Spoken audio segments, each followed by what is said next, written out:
كم احسن تريني العضله مره في السيمانه ولا 2 مرات؟ اليوم غنجاوب بواحد الطريقه سبيسيال شويه. بالنسبه لي بروغرام باش تريني كاينين بزاف: PPL، ارنولد سبليت، برو سبليت، فول بادي، ابر لور، موديفايد برو سبليت الى اخره. بغض النظر على هادشي كامل اجيو ندويو على حاجه وحده واللي هي علاش كتربطوا العضله بالسيمانه. راه هادشي في حد ذاته كيحبس ليك دماغك في واحد الحيز صغيور. فنصيحتي ليك ما تبقاش تربط العضله ديالك بالسيمانه.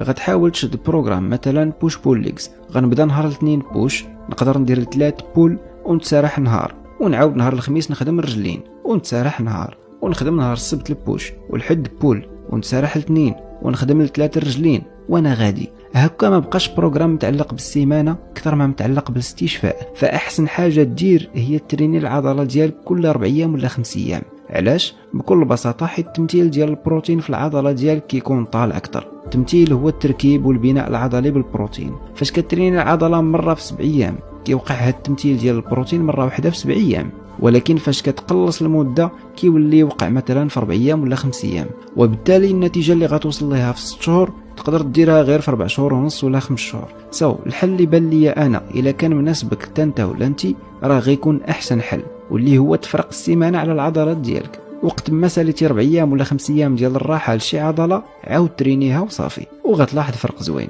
جرب ورد عليا. نتمنى نكون افدت. هنمرتي ديال الكوتشين وما بقى غير نقول لكم ذاتس ات. كان معك يونس.